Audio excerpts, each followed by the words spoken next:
Pois bem, alguém tem alguma dúvida na última aula? Eu vou aparecer aqui, vamos lá.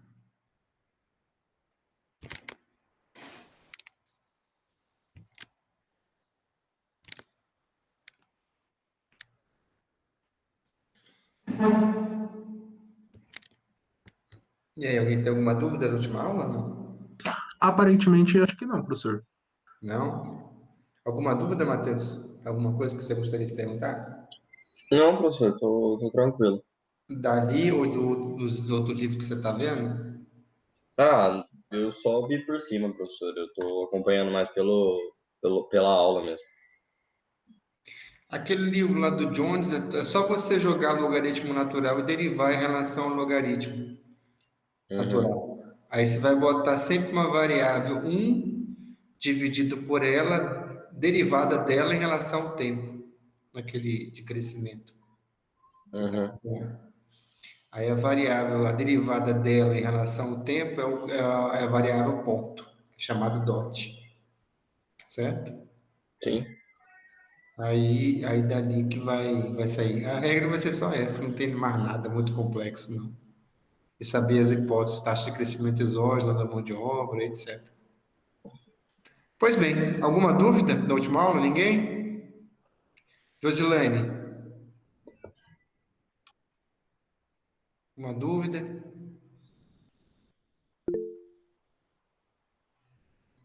Mariana, Guilherme.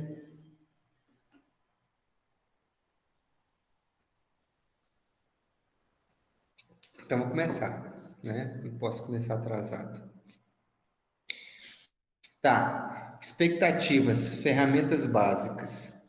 Então o que vai acontecer aqui? Esse capítulo ele vai falar da questão de como são formadas expectativas, né? E como as pessoas formam essas expectativas e como a gente pode inserir essas expectativas no modelo ISLM. Vocês não viram isso com o Cícero, né? Então vamos lá. Vou ter duas taxas de juros. Vou ter a taxa de juros nominal, que são as taxas de juros expressas em dólares que ele coloca, e as taxas de juros reais, são taxas de juros expressas em termos de cesta de bens. Na verdade, essa definição de taxa de juro real e nominal, eu poderia retirar a taxa de juro real a partir da relação de taxa de juro nominal e inflação esperada, certo? Que é a equação de Fischer, tá bom? Tá? Eu acho que ficaria mais claro do que colocar dessa maneira aqui.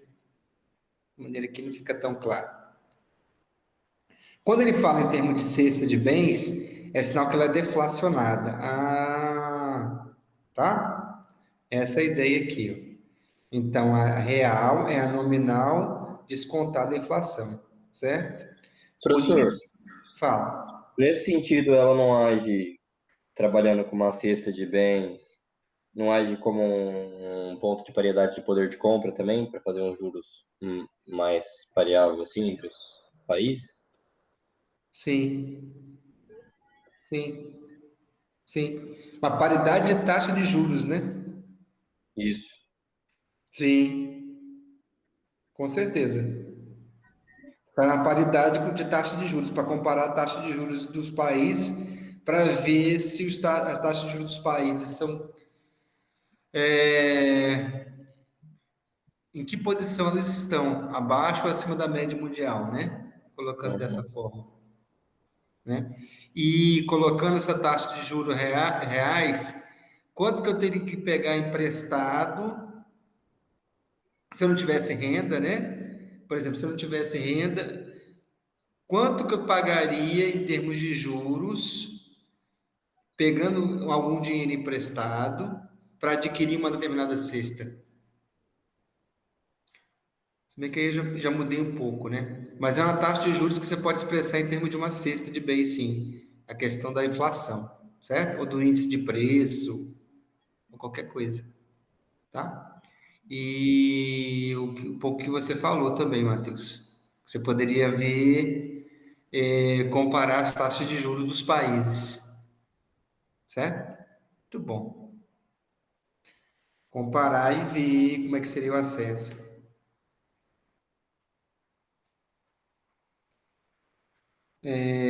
Definição e cálculo da taxa de juro real.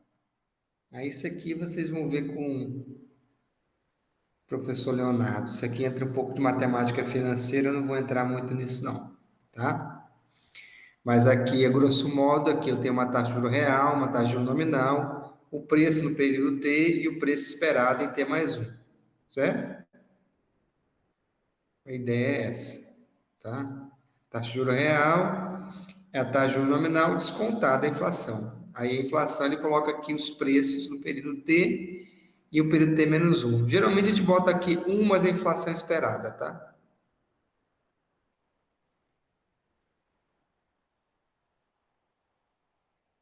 Olha lá. Aqui que eu estava conversando com vocês, ó. Dado que uma taxa de juro real é mais a taxa de juro nominal, vezes o preço no tempo T e o preço esperado no tempo T mais um, então eu tenho que a relação entre o preço no tempo T dividido pelo preço esperado no tempo T mais um é mais a taxa de inflação esperada no período T. Então, a taxa de inflação esperada no período T é a variação do preço esperado em T mais um menos o preço T dividido pelo preço T. Então, eu tenho aqui a equação de Fischer. Isso aqui é importante. Tá? Vocês entenderam isso daqui? Tranquilo, né? Tudo isso é economia, né, gente?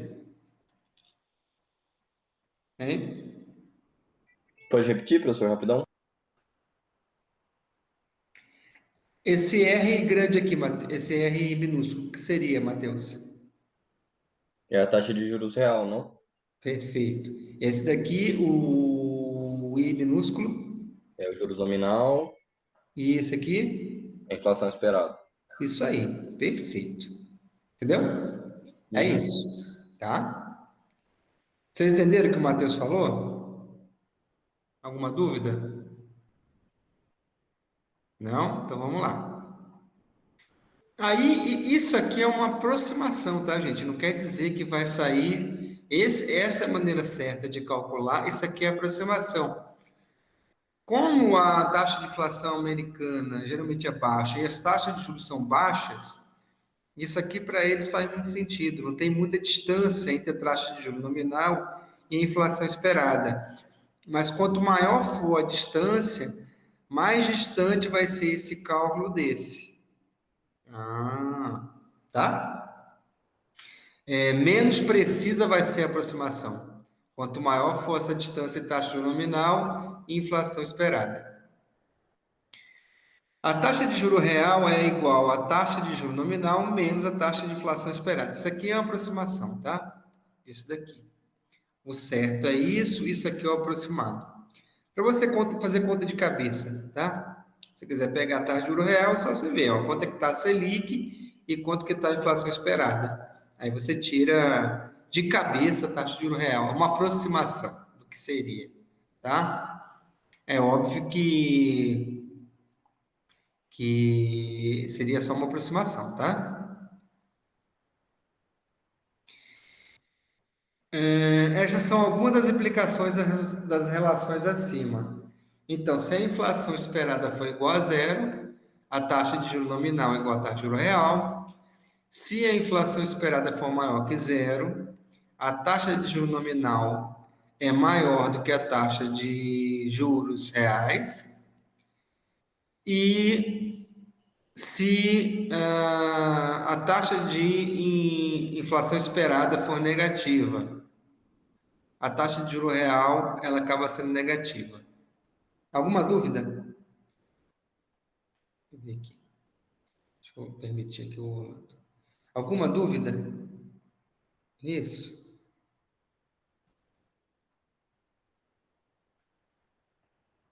Hein?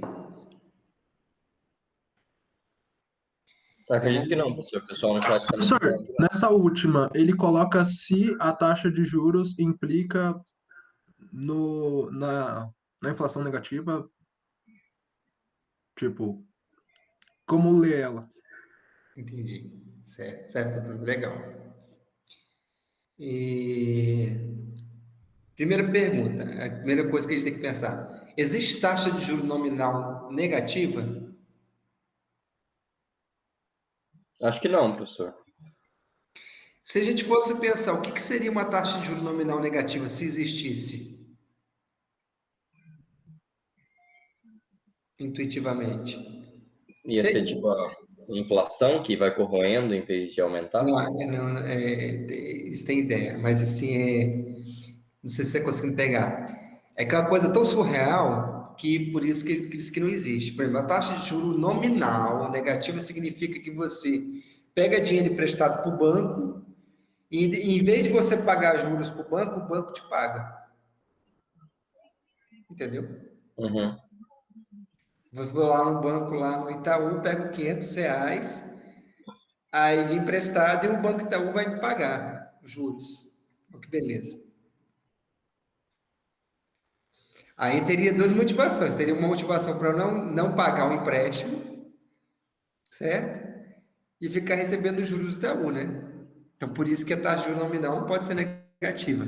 É uma das explicações, assim, é uma explicação bem trivial, né? Aí, pegando a dúvida do Bruno, que é bem legal. Agora, isso aqui, ó, a taxa nominal ela não pode ser negativa, mas a inflação esperada ela pode. Eu posso ter deflação, certo, Bruno? Quando ele Certo, fala professor. isso daqui, ó, se a minha inflação esperada for negativa, certo? For negativa, significa o quê?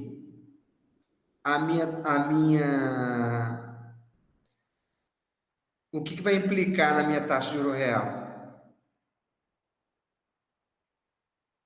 É que essa seta aqui não ficou boa, não, né? Isso aqui não ficou legal, não, tá?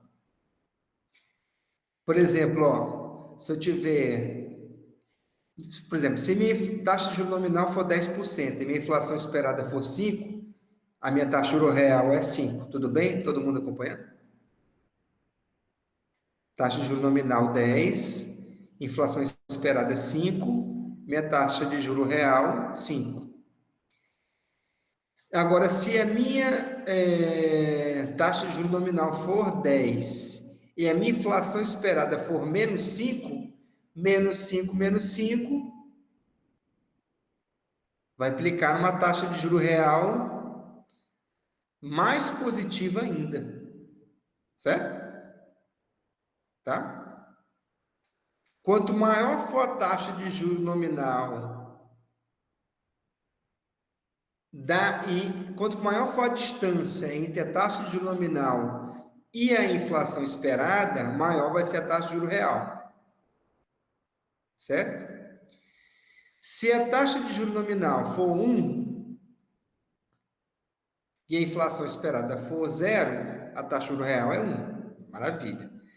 Agora, se eu tiver deflação, se as pessoas estão esperando deflação, se isso aqui for esperado como -5, por exemplo, -5, -5, mais 5, mais 1, taxa de juro real 6.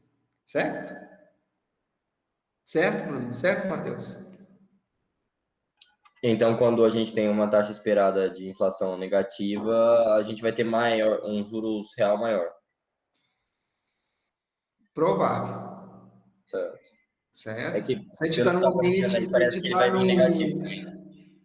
se a gente está num ambiente deflacionado, dada a taxa de juros nominal, né? Aham. Certo?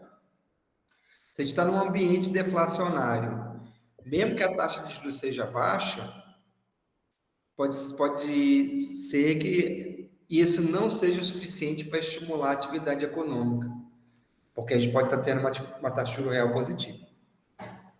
Interessante, né? Porque você vai no ciclo da depressão mesmo. Você vai lá, né? Porque se não tivesse um pouco dessa intuição, Professor, diga, diga, mas esse Bruno. número muito deflacionário, ele é muito mais exceção e hipotético.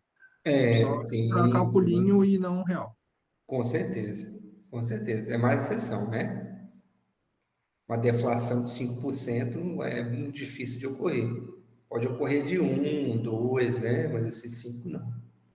Teria que ver a história das deflações mundiais, né? A gente tem história só das inflações. Das deflações a gente não tem muito, não. Certo?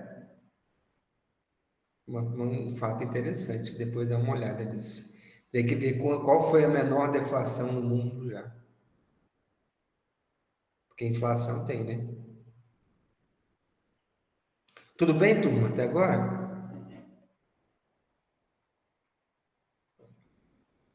Até agora tudo certo, professor. Tá, então vamos lá. Aí, ó, o Nixon, obrigado, Ken. Você tem que falar isso para a aula do Gabriane, rapaz. Aí você ganha, cada obrigado que você dá para o Kendes lá, você ganha um ponto para o professor Gabriane. Professor Gabriane, professor Ricardo. Você, de repente, até professor Cícero, não sei. Professor, a inflação não deveria ser no tempo T mais 1 ou é mesmo no tempo T? É porque está relacionado com expectativa, entendeu, Bruno? Por isso que ele coloca no tempo T mais um. Ele pega o tempo T mais um no futuro, o que as pessoas estão esperando de aumento de preço em relação a hoje, para ver o impacto da inflação. Certo? Professor, então nesse caso ia ficar que a expectativa de inflação PIE é igual a PIT mais 1. É a inflação do futuro, teoricamente. Sim. Certo. Sim, sim. Isso aí. Isso aí. Isso aí. É que depende. Ah, agora sim, vocês fizeram uma pergunta profunda. É que depende como os agentes formam suas expectativas, certo? Se a gente coloca a expectativa racional, a gente vai botar o futuro. Se a gente coloca adaptativa, a gente coloca o passado, certo? Tá? É uma coisa que o livro não explica, mas implicitamente ele está colocando um pouquinho de expectativa racional, certo? Que é hoje o que é o mainstream, já na época quando ele escreveu. Tudo bem? Certo, Bruno? Tudo certo, professor. Professor, Fala, Nixon. isso é tudo cálculo de expectativa, né? Isso não é o que é real, não, porque no final é tudo cálculo e não vai dar certo, né? Porque ele tá sempre colocando T mais 1, ou seja, ele tá sempre calculando alguma coisa do futuro, não o que realmente já deu como certo. É tipo aquele negócio do relatório foco sempre. Pouco isso. Pouco isso. Não quer dizer que está certo, é quanto que as pessoas esperam, né? Entendeu? De inflação. Ou espera que está ocorrendo de inflação no momento. Pode colocar também assim também. Certo? Tá? Quanto eles esperam no momento. Pode colocar também. Tá? É que o mais convencional para a gente é colocar a taxa de inflação mesmo que está ocorrendo. Tá? Mas pela equação de Fischer é a inflação esperada. Fala, Nixon. É uma pergunta bem geral, na verdade, que eu tenho sobre o curso inteiro. Provavelmente eu vou fazer isso para outros professores também. Tá. Esse negócio de taxa de juros, de você tentar calcular a expectativa das pessoas, é mais fácil em países pequenos ou tanto faz? É tudo a mesma coisa?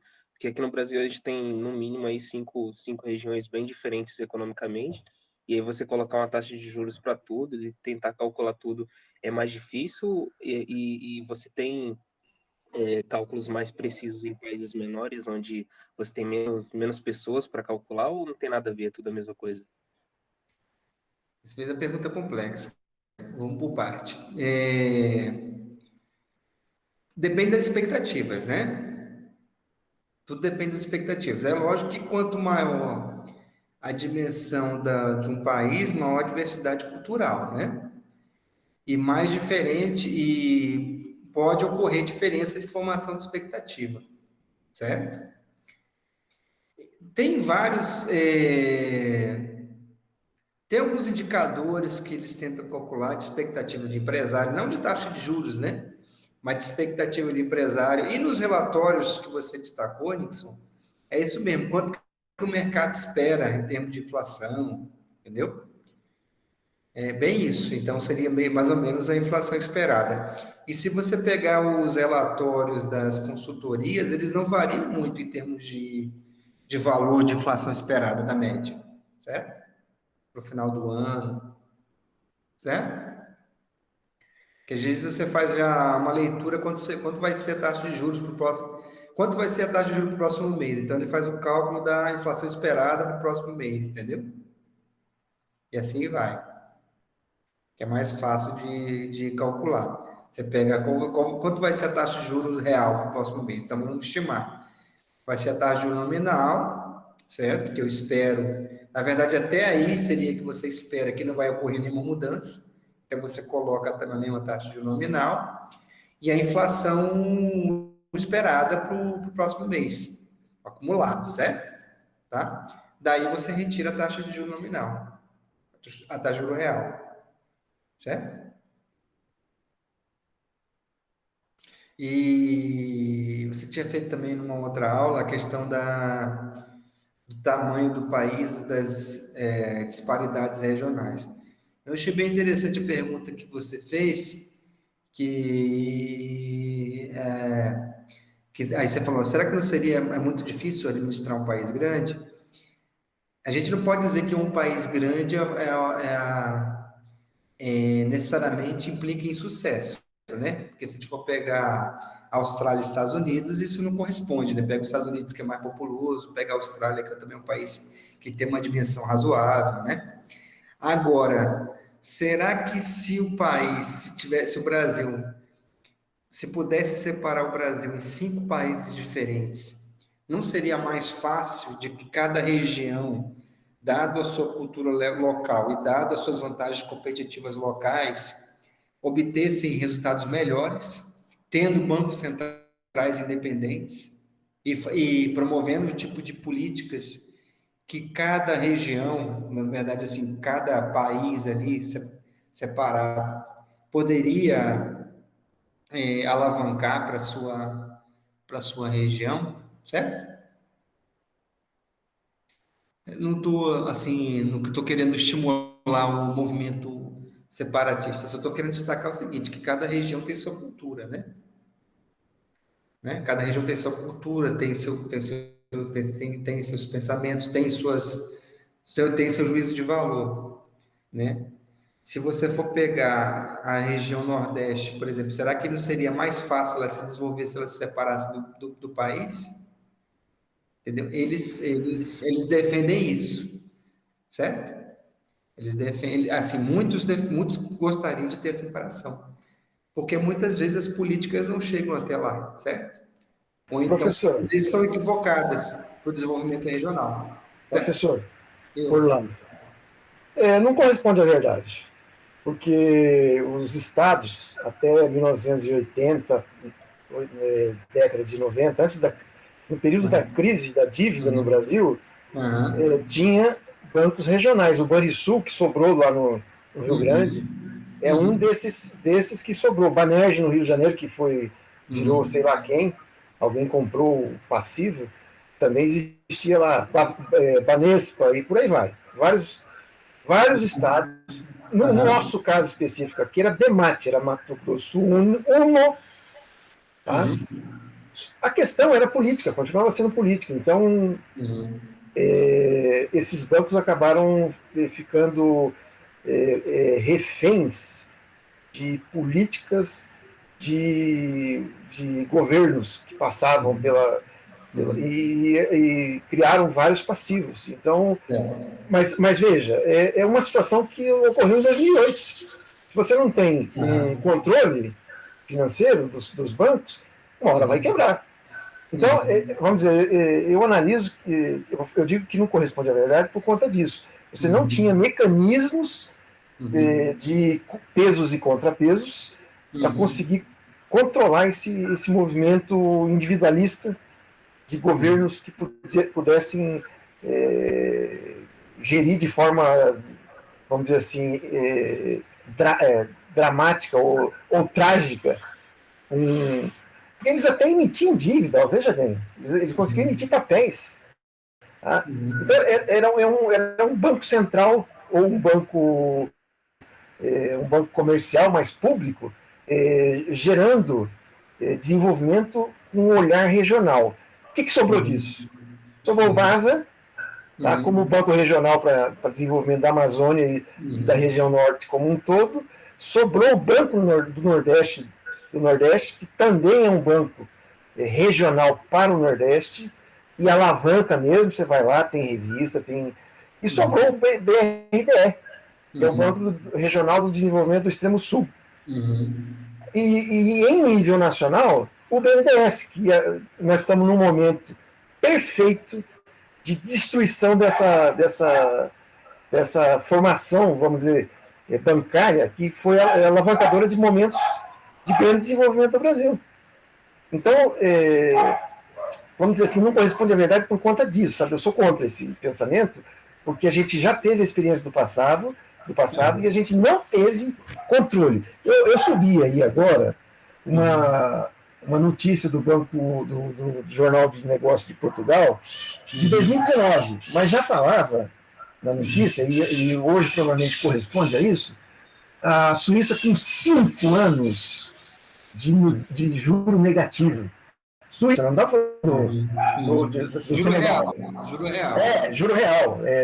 Juro negativo, a notícia ali era que eles iam manter o juro negativo em 0,75, ou seja, você está pagando para depositar no banco. Essa que é o resultado final disso, é que você deposita no banco e o banco vai te tomar 0,75, é isso que vai acontecer. E a Noruega também, e a Dinamarca também. Fruto do quê? Fruto da crise de 2008. Houve uma sequência no período pós-2008 que avança para cima exatamente dessa formação de expectativas. Tá? Mesmo com... Sei lá, eu imagino que mesmo com algum crescimento ou mesmo estagnação de alguns países, e nós estamos falando da OCDE, país da OCDE.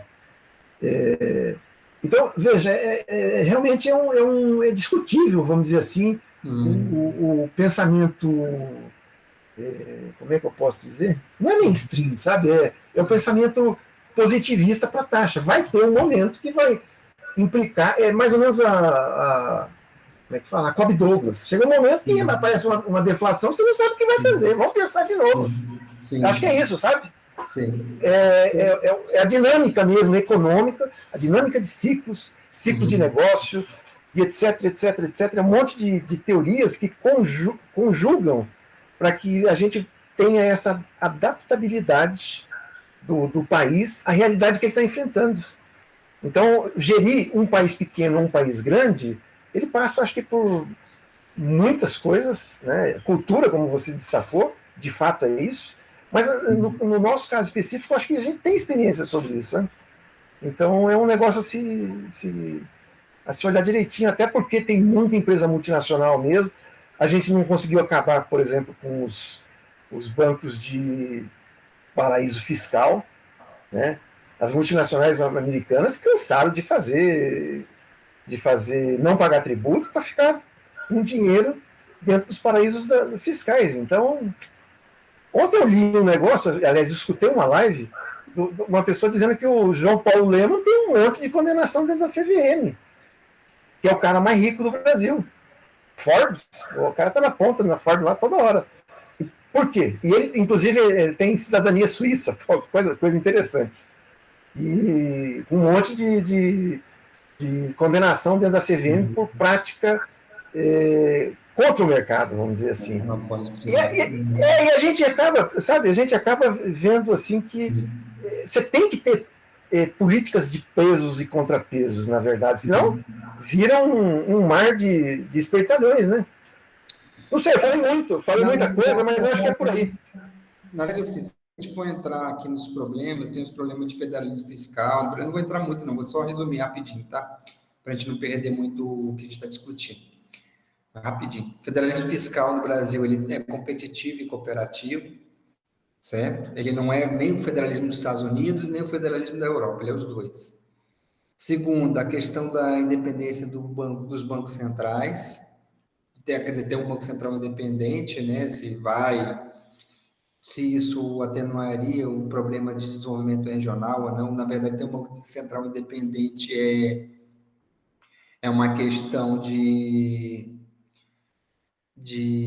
controlar a inflação de maneira melhor, mas se cada região pudesse controlar melhor as políticas fiscais e monetárias em favor da sua região, ela se daria melhor, não é? É isso que, assim, um pouco que eu penso. Poderia ter um resultado melhor, né? Assim, grosso modo, tá?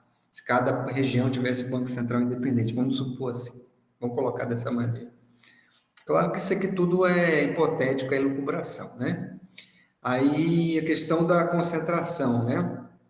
Agora é óbvio, tem um mercado muito concentrado, com os oligopólios, monopólios privados. A própria questão bancária também faz com que a forma como a própria regulamentação bancária faz com que as taxas de juros sejam muito altas, certo? Então é isso.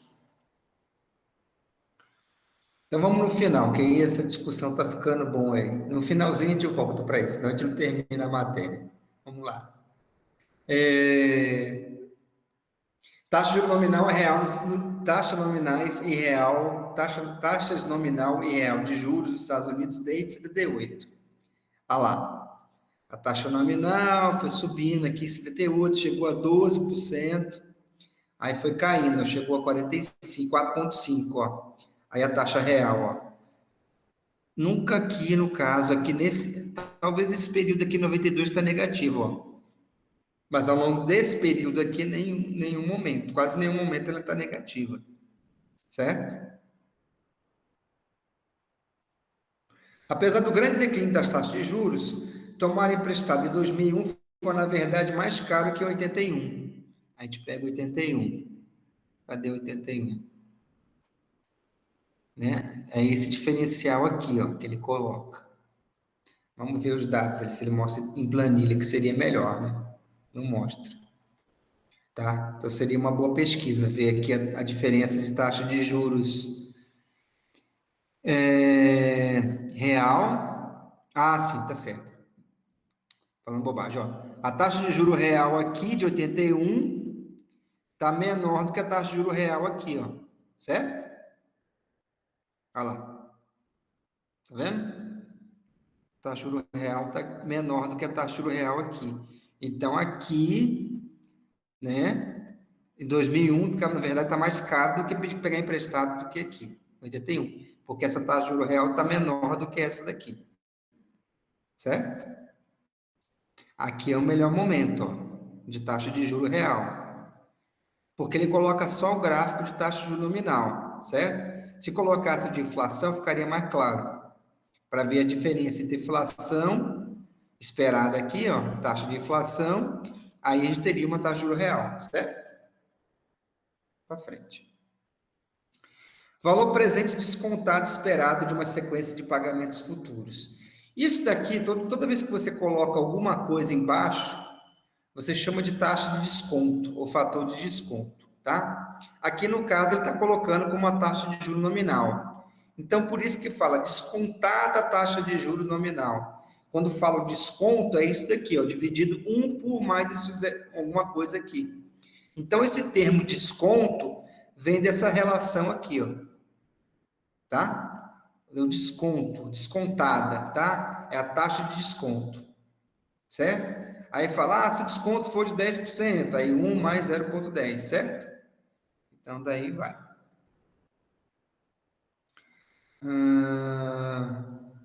Aí as relações de taxa de juros. No primeiro ano é 1 mais I elevado a N. Aí você faz a relação daqui a 2 anos, 1 mais I no ano T mais 1 mais I T mais 1.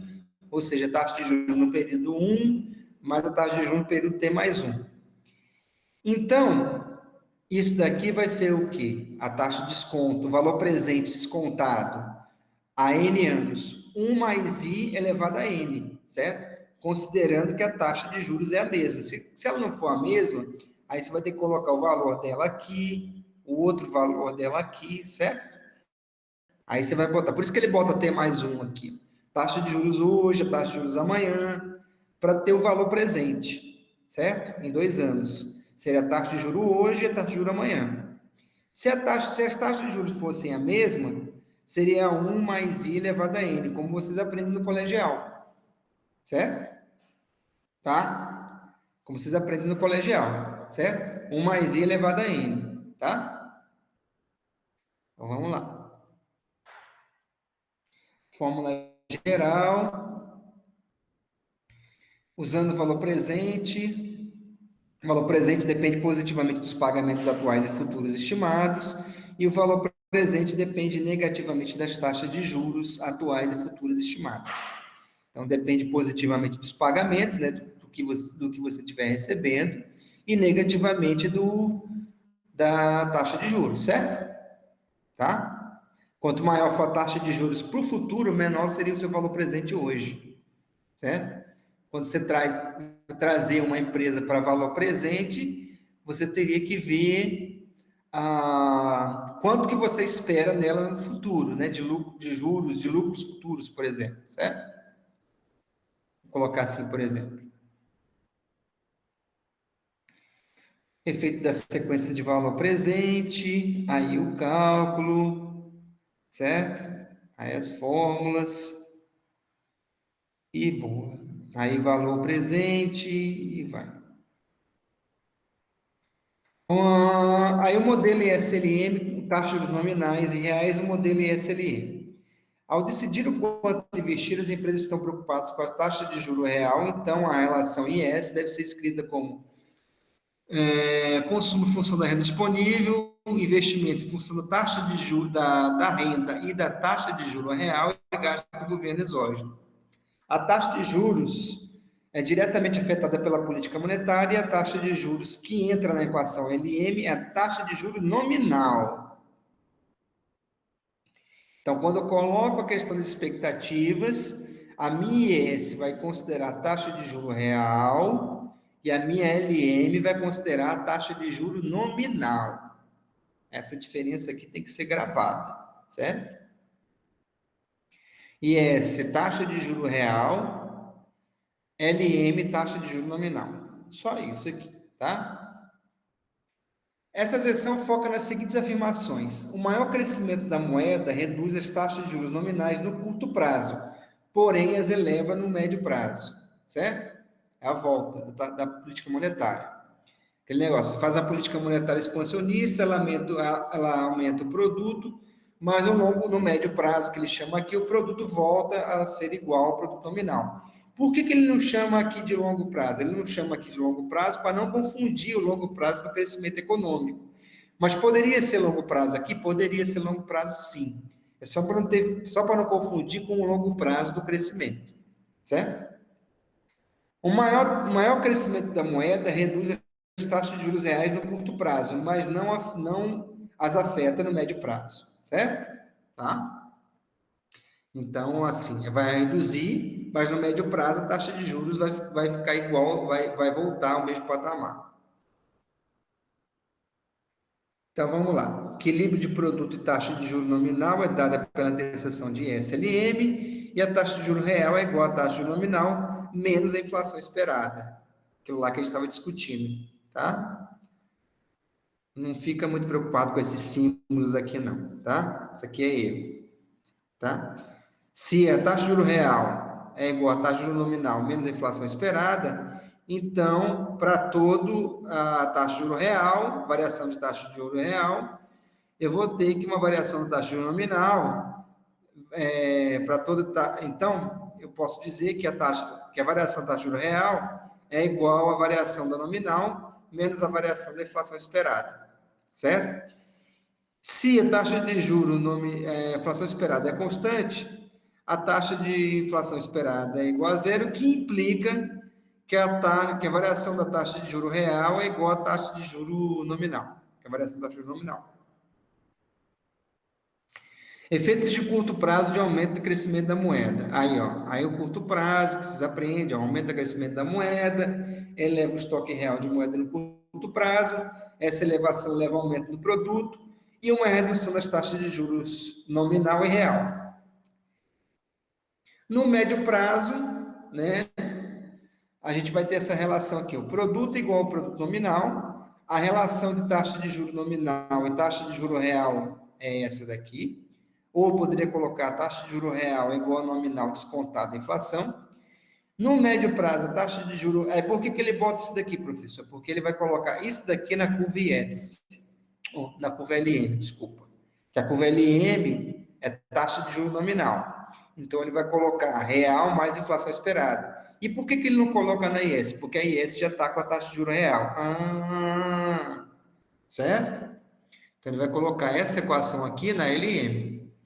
No médio prazo, a taxa de juro real é igual ao seu nível natural, certo? Então, taxa de juro nominal é igual à taxa de juro real natural mais a inflação esperada, que ele vai chamar de taxa de juro real natural. No médio prazo, a inflação esperada é igual à inflação real, certo? O que você espera é o que realmente está acontecendo. Por fim, no médio prazo, a inflação esperada é igual à expansão monetária, ou seja, taxa de juro nominal é igual à taxa de juro real mais a taxa de crescimento monetário. Isso aí no médio prazo. O que implica isso daqui? Para dizer que todo crescimento de moeda vai para preço e não para produto. De acordo com a teoria quantitativa da moeda? Sim. No médio prazo, a taxa de juros nominal aumenta proporcionalmente à inflação. Isso é conhecido como efeito Fischer, a hipótese de Fischer. Por exemplo, um aumento permanente de 10% na expansão nominal de moeda acaba refletindo um aumento de 10% na taxa de inflação e de 10% na taxa de juros nominal, deixando inalterada a taxa de juro real. Se deixa inalterada a taxa de juro real, então não vai ter, nesse caso aqui, não acaba tendo efeito, né? Em termos de tudo que ocorreu de alteração foi tudo para crescimento de moeda, certo? Tá? Olha lá. No curto prazo, as taxas de juros nominais mais baixas levam ao aumento do produto da inflação. No médio prazo, a situação muda. O que muda? No curto prazo, eu vou ter uma taxa de juro real menor do que uma taxa de juro real natural, um produto maior do que o produto natural, uma taxa de desemprego menor do que uma taxa de desemprego natural. A inflação está aumentando. Com o tempo, a inflação aumentando, essa inflação acaba sendo maior do que o crescimento monetário. Esse crescimento monetário menor do que a inflação esperada vai implicar nessa relação aqui menor que zero. Ou seja, vai ter um impacto na taxa de juros nominal.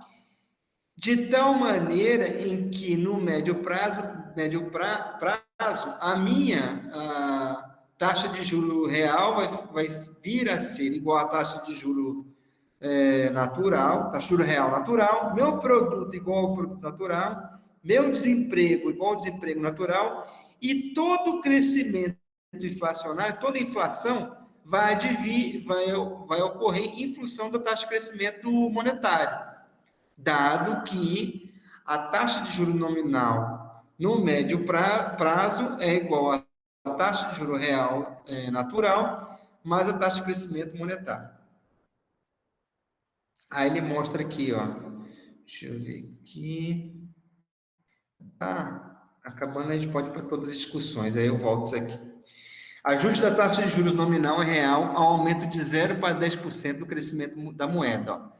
Um aumento do crescimento da moeda leva inicialmente uma queda tanto na taxa de juros real nominal, taxa de juros nominal, quanto na real. Com o tempo, a taxa de juros real volta ao seu valor inicial. A taxa de juros nominal converge para um valor maior, igual ao valor inicial acrescido do aumento da expansão monetária. Certo? Evidência sobre a hipótese de Fischer. Para ver se aumentos da inflação provocam aumentos proporcionais das taxas de juros nominais, os economistas observam as taxas de juros nominais e a inflação em diferentes países. As evidências do início da década de 90 mostram suporte substancial para a hipótese de Fischer. Guinadas da inflação acabarão por se refletir em variações semelhantes na taxa de juros nominal. Mais uma vez, os dados parecem sustentar a hipótese de Fischer. Aí, vamos ver o gráfico. Taxa de juros nominais e inflação na América Latina no início da década de 90. Cerca de metade dos pontos estão acima da reta e os demais estão abaixo.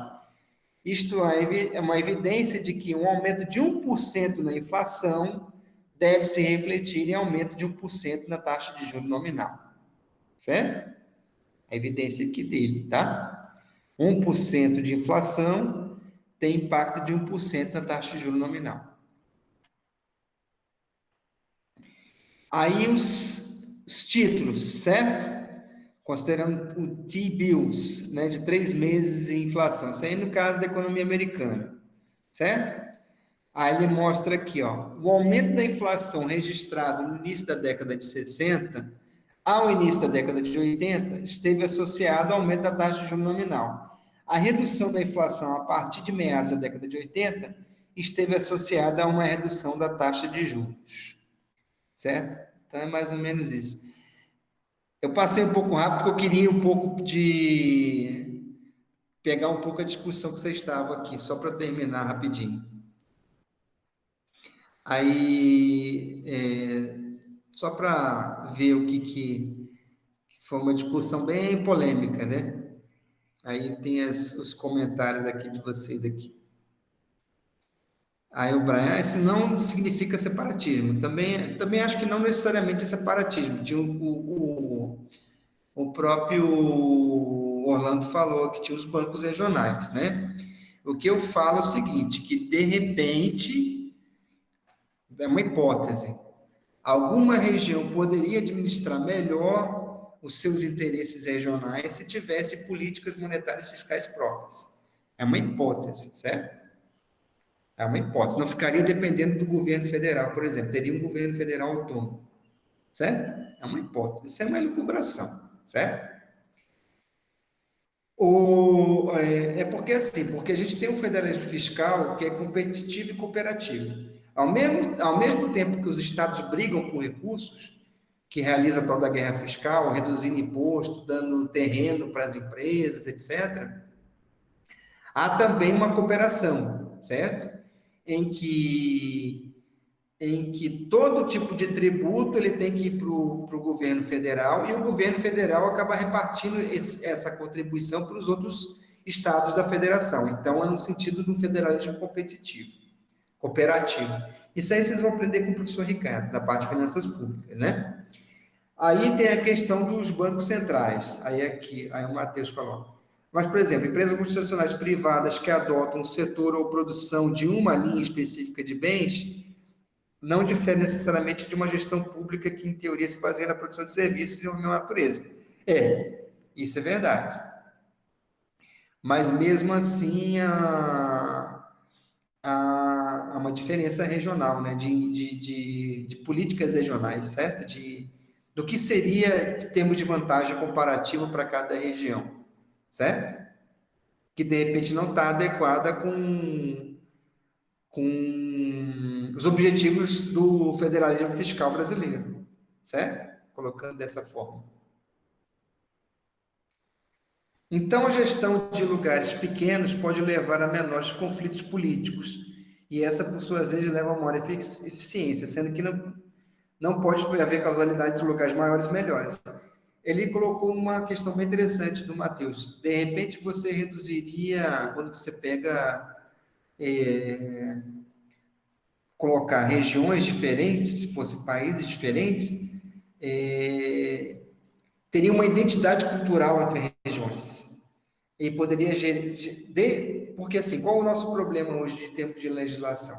Às vezes, determinada região quer ter uma legislação diferente de outra. Por exemplo, tem estado que pode estar querendo acesso a armas ou pena de morte, alguma coisa assim. Tem estado que não é favorável a isso.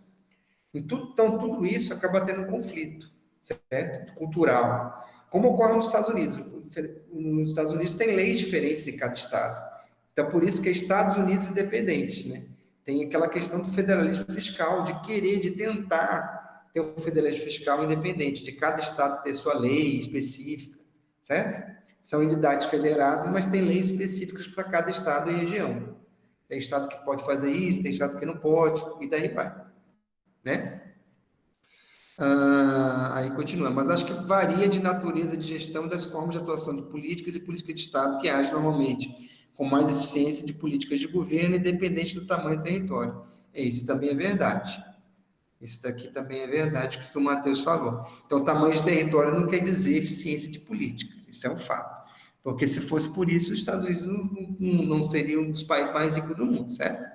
E a Austrália também não seria um país bem muito desenvolvido. Pega, por exemplo. Tá? Então, isso não quer dizer, não quer dizer. Só que, assim, claro que assim, a gente intui que é muito mais fácil administrar algo que tenha uma menor quantidade de pessoas. Isso é óbvio, né? Isso é um pouco óbvio, né? Que novo, que não terá lugar nenhum. Aí, o Orlando aqui, um artigo. Eu acho que é mais adequado o estado de bem-estar com políticas gerais dadas políticas específicas para os estados e municípios, que deveria acontecer por aqui com base da legislação. Aí, é mais ou menos o que eu estava falando, o Matheus está falando lá na frente. Mas acho que essas medidas que os municípios crescem em escala, São Paulo, por exemplo, deveriam gerar, são mais focadas em bairros e tal. Mas isso não é nenhuma base. Mesmo entre bairros, há uma diferença em termos de atuação, em termos de políticas públicas, né? Por exemplo, aqui, se você for ver aqui a questão aqui de saúde, a questão da dengue, teria que ver um estudo de bairros em que tem maior incidência de dengue. Quer dizer, mesmo no município, para tratar de um problema, você teria que ver o que acontece nos bairros. Isso aqui foi bem interessante que o Matheus colocou. Separar Mato Grosso do Sul e tem que pagar uma taxa aduaneira no shopping. Aí o Rafael não gostou, né? Aí vocês vão lá. O negócio é acabar com o negócio de estado e cidade. Chama tudo de Brasil e fica uma cidade-zona. Aí é uma outra ideia de federalismo, né? Uma outra ideia de federalismo. Aí, como se não tivesse nenhum imposto estadual e municipal e tem só um imposto federal, certo? Mas a ideia, Matheus, aqui é o contrário do governo federal.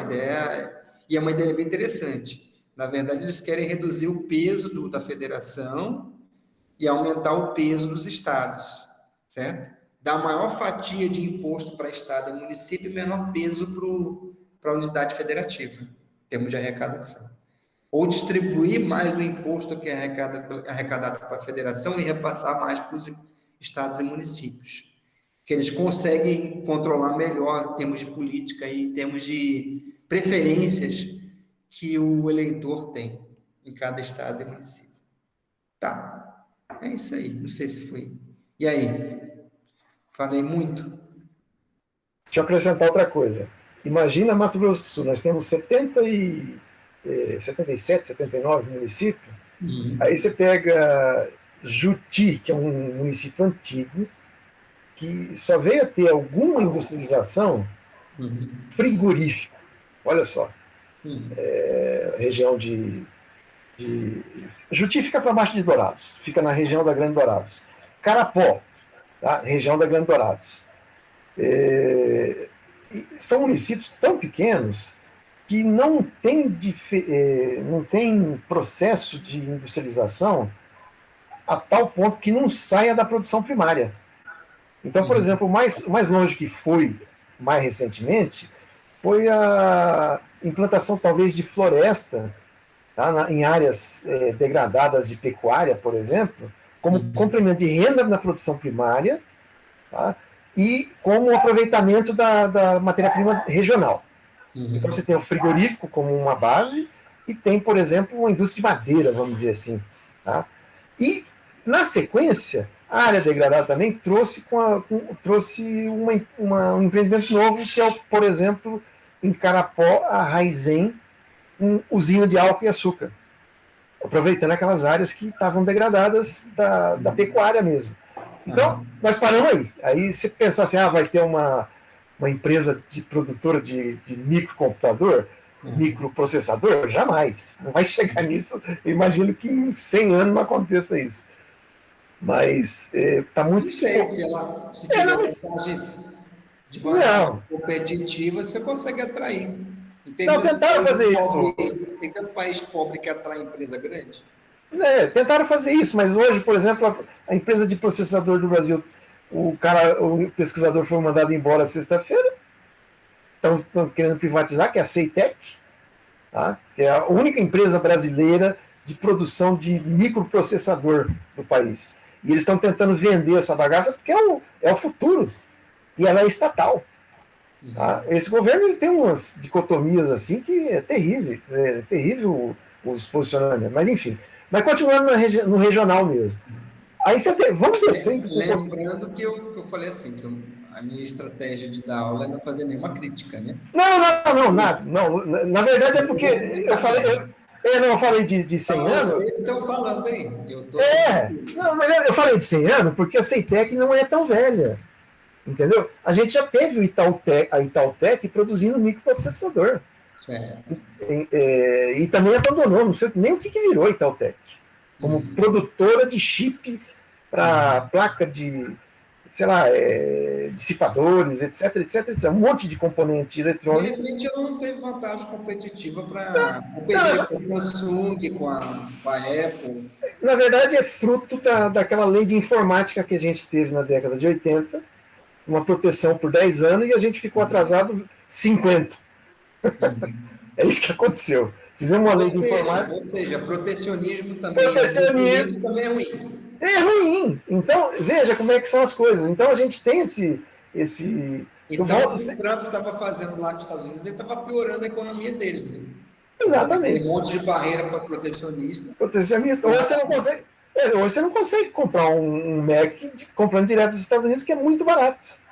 Aí tem o revendedor aqui no Brasil, né, que tem que embrutir todas as taxas de cobrança aqui, a Receita Federal não te deixa comprar sem pagar imposto, começa por aí. Então você tem, vamos dizer assim, você tem consequências de uma política errada, né, uma política monetária, uma política fiscal. Quando você falou de política fiscal, professor, eu me lembrei que eu já tinha falado, mas os bancos regionais, os bancos regionais que a gente teve, DEMAT, eles emitiam o título do Tesouro Estadual. E isso virou um descalabro por conta da questão só política. Porque, na verdade, faltou aquela história de peso e contrapeso mesmo. Você tem que impor mecanismos, senão vira 2008 e daqui a pouco vai acontecer outra coisa que eu não faço nem ideia, por conta exatamente de peso e contrapeso nas políticas dos estados. O estado não brasileiro, mas estados mundiais, sei lá, os países no mundo, uma hora vai dar um pipoco qualquer aí por conta de falta de ou competição, ou guerra comercial, ou qualquer coisa, dá um pipoco porque você não tem um sistema de peso e contrapeso. Todos os sistemas que foram feitos depois da Segunda Guerra, tipo FMI, tá? Você vai olhar o que era lá atrás, a política, e a política atual mudou assim da água para o vinho. Hoje eles estão pregando, inclusive, a MMT, eles são defensores, taxação de rico, dos mais ricos nos países, por conta da não evolução do emprego, porque tem muito desemprego no mundo. Então, se você olhar os textos que estão acontecendo hoje dentro desses organismos multilaterais, está havendo essa discussão sobre taxação. Para a gente não adiantar muito, só para te falar, eu estava dando uma aula para os meninos lá sobre um livro que eu peguei sobre desigualdade, eu nem nem sabia do que tratava, nem qual é o viés do autor e tal. Eu só gostei porque ele era mais textual e seria mais difícil colocar um texto muito matematizado para os meninos, né? Aí eu peguei a discussão do Robert Solow com o Paul Krugman em relação ao tema do livro do autor, que é do Atkinson. Foi um negócio super legal. a discussão que eles fazem, entendeu? Em relação ao tema, e é bem interessante. É porque tem propostas no livro que mesmo, eu mesmo acho que não são viáveis, entendeu? E eles também não. E que precisaria muito Tanto o Krugman quanto o Solon. E tem algumas propostas que o Solon viu no próprio livro sobre a questão que ele achou interessantes. Algumas coisas ele achou interessantes. Só que eles não veem viabilidade, assim, muitos não veem essa viabilidade. Agora, para a gente fechar um pouco o assunto, aí o Bruno, da autonomia faz muito mais sentido do que criar um novo país. É isso aí, da autonomia para os estados, né? Assim, no curto prazo é o que pode ser feito, né? Que é a independência, né? Federalismo independente, certo? Eu coloquei o limite de criar, eu coloquei assim, foi só uma provocação da questão de se separar, por exemplo, em região. É óbvio que não vai ter. E eu também não estou estimulando o movimento separatista, tá? Pelo contrário. Agora, eu sei que muitos primos meus que são do Nordeste, eles gostariam da região deles estar separada do resto, para ter uma autonomia em termos de política. Eles e o Sul também, que não é de hoje, né, professor? E o Sul também, né? Mas, assim, não é de agora, é de muito, de muito, não é de agora. É de antes do período, antes da ditadura, esse movimento, certo? É do século passado, professor, Guerra dos Farrapos. É ditadura, isso aí. Tempo da monarquia no Brasil. Já existia, já. Por isso que existiam as tais das revoluções que existiam para o lado de lá, né? Eles já queriam separar, já queriam que o Brasil tornasse uma república, né? Uma república liberal, né? Não uma monarquia, certo? Um país liberal, certo? Então, então é isso, gente. Não sei se alguma dúvida que vocês têm. É que eu só passei bem rápido, porque a discussão foi bem acalorada. Eu posso voltar de novo para tirar essas dúvidas desse capítulo aqui. Professor, eu só queria acrescentar uma coisinha. A gente está sempre vendo... Hoje tem uma preocupação, por exemplo, ecológica, que a gente não tinha quando, vamos dizer assim, quando no século passado, vai lá. Aconteceu a partir de 92, né? Mas assim, só para colocar um ponto aqui, assim, que tem muita crítica em relação à gestão atual, mas tem pontos da gestão atual que são muito interessantes. Por exemplo, essa questão de proporcionar uma participação em termos de arrecadação para estados e municípios é algo interessante. De ter um imposto único é algo interessante. De querer acabar com a reeleição, que seria algo muito interessante, né? Seria algo muito interessante. Diminuiria muito os conflitos políticos se acabasse com a reeleição, com qualquer tipo de reeleição. Na verdade, não devia ter existido nunca a reeleição. Se não tivesse a reeleição, a gente não estava nessa, como é que chama, nessa polarização política, né? Que é ruim para todo mundo, certo? Teria os ciclos políticos, uma maior alternância de poder e atenuaria bem os conflitos políticos, né? Então, acho que seria bem interessante. Outra coisa seria ver a questão como é que fazer para os bancos privados baixarem taxa de juros, para os empresários não ter que ficar pegando dinheiro direto do BNDES, certo? Tá? Que aí é uma contradição grande, né? Certo? Teria que pegar mais dinheiro do mercado. Não que assim, qualquer empresa grande tem que ir para o banco público para pegar dinheiro emprestado. Então, é uma contradição bem grande. Precisa do banco público. Né? É bem estranho. Certo? Alguma coisa? Certo, Matheus? Certo, professor. Foi muito chato hoje? Foi muito... Não, hoje foi divertido, professor. Entendeu? O capítulo em si era muito derivação e modelo Era assim, na verdade, era mais ou menos o que vocês já viram, só que considerando taxa de juros real. Uhum. e considerando a taxa de juro real natural, certo? Sim. A volta. Era a única diferença ter taxa de juro real natural. O resto, a política monetária tem um impacto no médio, mas no longo prazo, a taxa de juro real, um produto volta para o produto natural e a taxa de juro nominal passa a ser a taxa de juro real natural, mas a taxa de crescimento monetário. Só isso. Só isso o capítulo.